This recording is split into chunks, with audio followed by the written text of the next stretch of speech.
이렇게 하면은 전셋값이 비싼 서울에서도 전세를 싸게 들어갈 수 있습니다. 안녕하세요. 재테크 읽어주는 파일럿입니다. 최근에 매매 가격은 떨어지고 있죠. 하지만 전세 가격은 여전히 오르고 있습니다.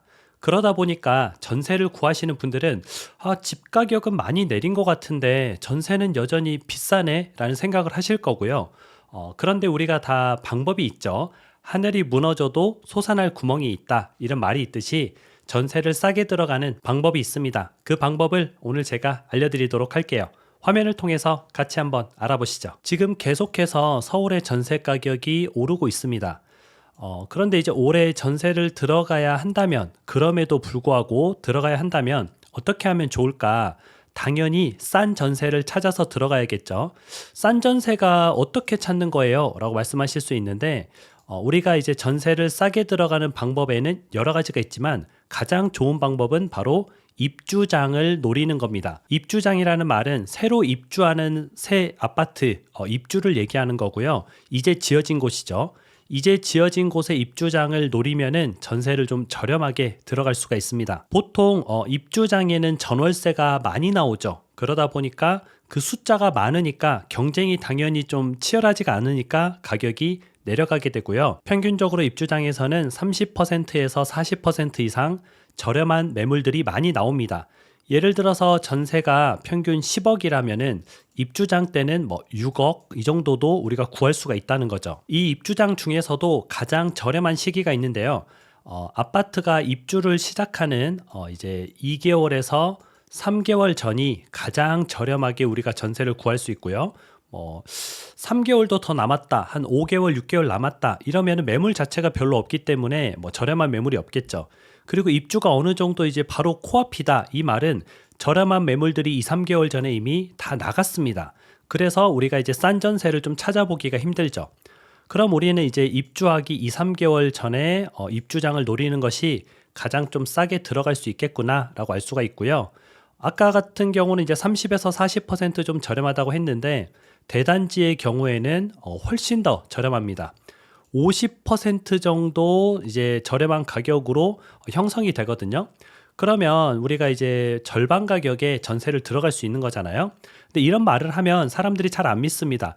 에이, 그거 말이 안 되잖아요. 입주장에는 절반 정도 가격이라고요. 누가 그렇게 전세를 내나요? 이렇게 할 수 있는데 실제 사례를 한번 제가 가지고 왔습니다. 반포에 있는 레미안 원베일리 아파트 같은 경우는 대장 아파트죠. 입주장 때는 33평의 전세 가격이 11억 정도 했습니다. 좋은 곳은 12억, 13억도 있긴 했는데 그냥 11억 정도 주면은 구했다는 거죠. 그런데 현재는 전세 가격이 23억입니다. 입주장이 다 끝났죠. 그러니까 원래 전세 가격을 받는 거죠. 근데 이것도 이제 3,000세대 대단지다 보니까 당연히 전월세가 많이 나왔죠. 많이 나오는데 모두가 다 잔금을 가지고 있는 게 아닙니다. 모두가 돈이 넉넉한 게 아니기 때문에 어떤 사람들은 이 전세금을 받아서 잔금을 치르려고 했던 거죠. 잔금을 못 치르면 어떻게 돼요? 아파트가 넘어갑니다. 내가 아파트에 당첨이 됐는데 그 아파트를 가져오지를 못해요. 그러면 당연히 이 돈이라도 받고 잔금이라도 치러야지, 일단은 그렇게 한숨 돌려야지 하는 집주인들이 분명히 많이 있다는 거죠. 이렇게 비싼 아파트만 그런 게 아니고요. 덕은지구, 제가 이제 덕은지구도 괜찮은 곳이다 라고 이제 6억대일 때 얘기했는데 지금 한 12억 정도 됐죠. 이 덕은지구에 있는 DMC 디에트르 한강이라는 아파트를 보면요, 입주장 때는 전세가 3억 8천 정도 했습니다. 그런데 현재는 전세가 6억 5천 정도 하죠. 분양가 정도 합니다. 분양을 아마 한 이 정도쯤 했거든요. 그래서 우리가 이제 집값이 한 6억 7억일 때는 3억 8천 전세가 합리적이잖아요. 맞는 것 같잖아요. 근데 집값이 이제 한 12억 정도 됐어요. 그럼 전세가 6억 5천 정도 이렇게 올라온 거죠.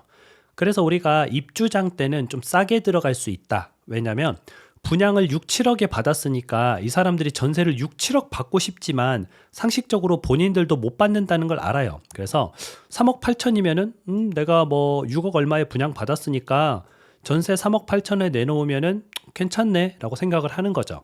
그런데 지금은 이제 입주장도 다 끝나고 이제 어느 정도 시간이 지나고 나서 집값이 올라가다 보니까 야, 집값이 지금 12억인데 전세를 3억 8천 받는다고? 이거 너무 작은 것 같은데? 하면서 전세 가격을 올리게 됩니다. 그래서 우리가 이렇게 입주장 때는 좀 저렴하게 들어갈 수가 있고요. 입주장이 끝나면 좀 비싼 가격으로 전세를 들어갈 수밖에 없다. 그렇게 생각하시면 좋을 것 같습니다. 근데 서울 같은 경우에 분양하는 곳은 많이 없습니다. 하지만 입주하는 곳이 엄청나게 많습니다.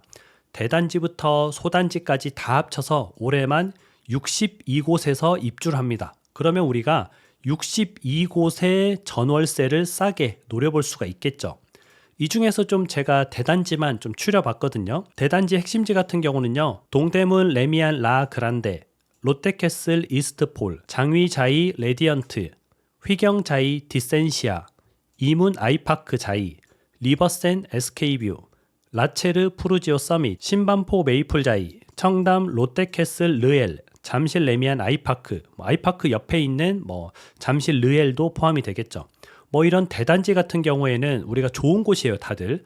좋은 곳인데 지금 비싸잖아요. 전세가 이제 서울의 핵심 지역의 새 아파트 대단지는 당연히 비싼데 이런 곳들이 입주할 때 우리가 노려보게 되면은 굉장히 저렴한 시세로 입주를 할 수 있다. 그리고 혹시나 이런 데조차도 너무 비싸요. 반값으로 나왔는데도 그것도 비싸요 하시는 분들은 소단지들도 굉장히 많이 입주를 합니다. 아까 62곳 있었죠.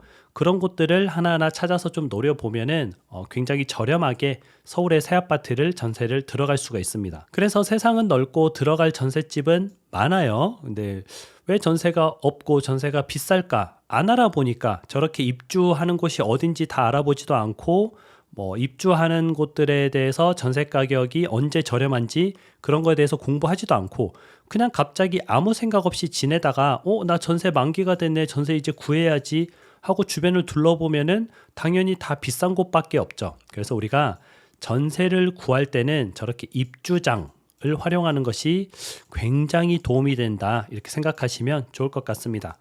우리가 입주장 같은 경우가 아까 볼까요? 아까 레미안 원베일리 같은 경우에 어떤 사람은 11억의 전세를 들어가고 어떤 사람은 23억의 전세를 들어갑니다. 똑같은 집이에요. 똑같은 평수 33평을 누구는 11억의 전세 들어가서 살고 누구는 23억의 전세 들어가서 사는 거죠. 그러면 이 사람은 12억을 더 준 거잖아요. 우리가 보통 1억당 40만 원 정도 월세를 측정하거든요. 그러면은 480만 원을 매달 더 내고 사는 겁니다. 이 사람은 굉장히 좀 비효율적이죠. 근데 우리는 이렇게 비효율적이지 않도록 공부를 좀 해야 되고요. 물론 이제 저렇게 싼 전세를 구해서 우리가 살아도 한 번밖에 연장을 못 하죠. 그래서 총 4년 후에는 나가야 됩니다. 근데 4년 후에 또 어디 나가면 돼요? 새로 입주하는 곳 찾아가지고 적절한 타이밍에 맞춰서 또 입주장에 들어가면 또 4년을 저렴하게 살 수 있고 이러면서 계속 시간을 벌면서 저렴하게 거주하면서 돈을 모으는 거죠. 그 모은 돈으로 나중에 내 집 마련을 하시는 겁니다. 그래서 이렇게 우리가 좀 활용을 해볼 수가 있고 한 번 연장할 때는 당연히 5% 인상이 됩니다. 전세 금액이. 그래서 아까 같은 경우에 DMC 같은 경우에 3억 8천 주고 전세를 초반에 들어갔던 사람은 5% 정도 올려줘야 되니까 대략 한 2천만 원 정도는 이제 올려줄 수 있죠. 그 다음에. 하지만 올려줬다고 하더라도 4억이잖아요. 그러면 지금 현재 시세가 6억 5천인데 그래도 올려줘도 지금 들어가는 전세 사는 사람보다 훨씬 더 저렴한 가격에 사는 거죠. 그래서 여러분들이 이제 부동산 공부를 하는 게 단순히 이제 투기를 위해서 한다 그런 것보다도 이렇게 여러분들의 실질적으로 몸에 와닿는 이득을 좀 챙길 수 있습니다. 부동산 공부의 특징은 공부하는 사람은 늘 이득을 봅니다. 공부 안 한 사람은 반대로 어떻게 되겠어요? 늘 이득을 못 보겠죠. 그러면 이렇게 계속 이득이 조금씩 쌓이고 쌓이다 보면은 그 차이도 무시하기가 좀 어렵고요. 실제 굉장히 좀 좋은 아파트에 좋은 시기에 내가 잘 잡아서 입주장을 잘 노려서 저렴하게 전세를 살고 있으면 굉장히 좀 뿌듯하잖아요. 남들은 이 가격에 전세를 들어오는데 나는 계속 좀 주시하고 있고 싼 전세를 찾다가 굉장히 저렴한 가격에 살아, 반 가격에 살아 이러면서 공부를 열심히 한 자신에 대해서 굉장히 뿌듯함을 느낄 수가 있을 겁니다. 그래서 여러분들이 항상 공부하고 계속 좀 알아보고 하는 게 꼭 집 매매를 위해서 공부하는 게 아니고요. 이렇게 전세나 월세를 거주하시는 분한테도 실이득이 되니까 열심히 부동산 공부를 하시기 바랍니다. 오늘 방송은 또 여기까지 하고요. 여러분들 같이 공부해 주셔서 진심으로 감사드립니다. 행복한 하루 되세요. 다음에 다시 만나요.